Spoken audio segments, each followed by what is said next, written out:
Well, we're approaching the end of 2020, and all I can say is, what a year. What a year it has been. Um, I never thought any of what's gone on this year was going to happen, but no, here we go. COVID-19, the end of Donald Trump's reign in the White House, perhaps for now, depending what happens in 2024. Just so much unrest. And for me, it meant a very hectic start to a new chapter in my life here in Christchurch. Just thinking about this year, there's a lot to think about, to talk about, things to be thankful for, things to regret. It's all rushing by like a train cruising down the line.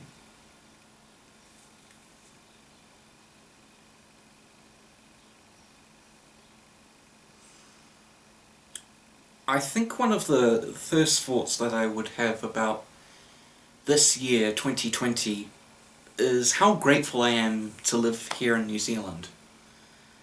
COVID-19 has been a scary thing. It's ravaged people's lives, taking away loved ones. Yet, here I am in this nation that is almost free from COVID, where I can actually live a life that's almost normal, something that for so many people in their nations feels like a long way away, like a dream almost. And yes, it might seem like there's light at the end of the tunnel, but still that doesn't take away what's been one of the scariest experiences, I think, for humanity in a long time. And I think 2020 will probably be a year of the unexpected, not just with COVID, but I think in my personal life there were so many things I never expected to be doing. I never expected that I would be looking to be a bit more of a keen gardener, having done a lot helping Dad tend the new garden we have here.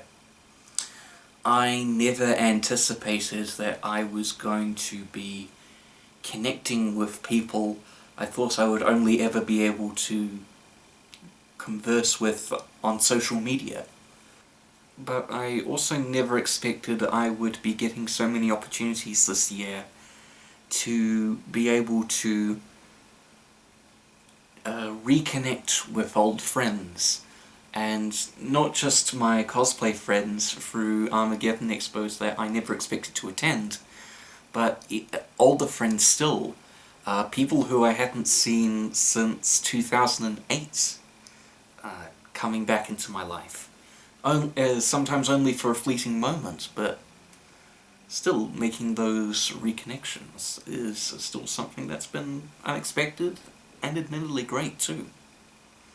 So, the unexpected year, but for the most part, for the best reasons.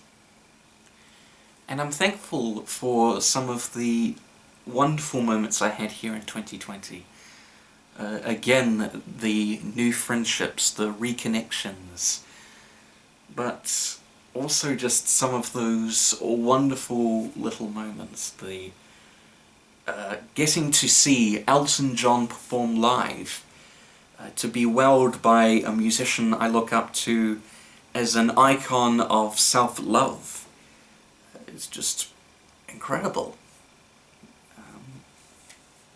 Again, these Armageddon Expos, getting to reconnect with friends, but also getting to meet and converse with, even virtually, John Barrowman and Ashley Eckstein. Wonderful, wonderful people. And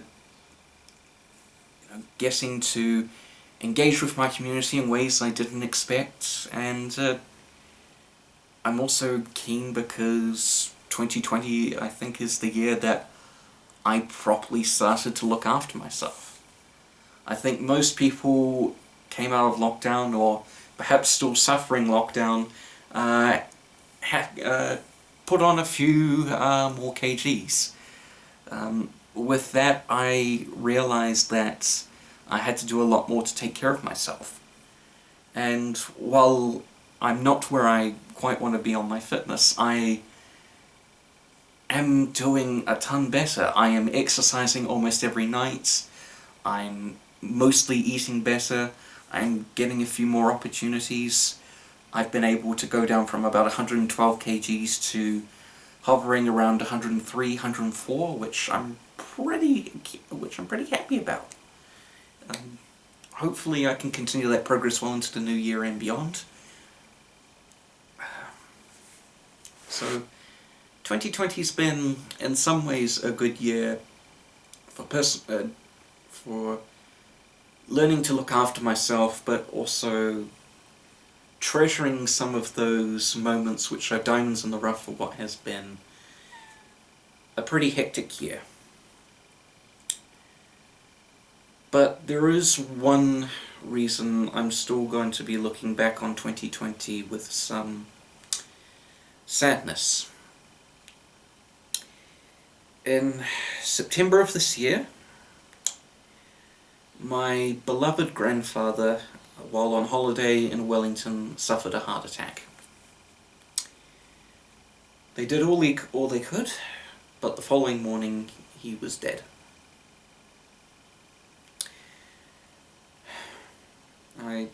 It was something I've been fearing for a while. Granddad was not a man in perfect health, but there was nothing really to just expect what happened to him, I guess. But I always feared the day he would pass.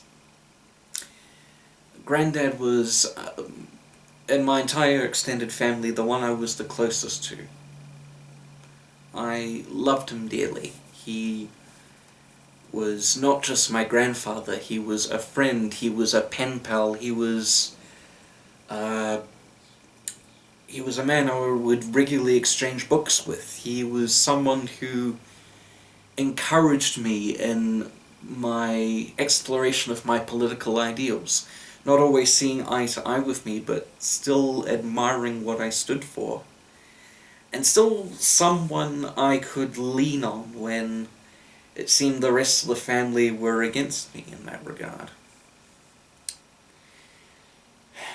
But as happy as I am that I got to know him for 23 years of my life,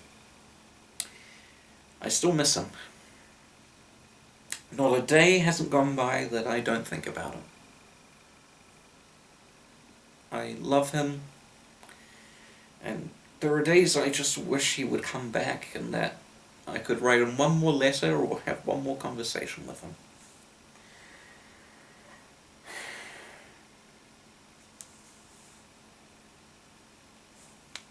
But all I can do is try and live my life in a way that I can make sure that he's still proud of me. But I am looking forward to 2021. Hopefully it will be the year that I find employment, that hopefully it can be a year where I don't feel lost anymore. A year that perhaps I can finally feel like that Christchurch is my home. I mean, it's a city that I like, but I'm not really at that point where I feel like it's home. But I have hopes for the future, regrets and love and fondness from the past. But I hope whatever comes, I'll be able to face it and enjoy it and look on at this time next year with pride, with accomplishment, and happiness. Well, thank you guys for watching. This is my last video for the year, and I hope you guys have a Merry Christmas, a Happy Hanukkah, or whatever you are celebrating at this time of the year.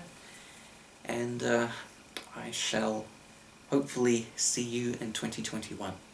But until then, goodbye. Haere rā.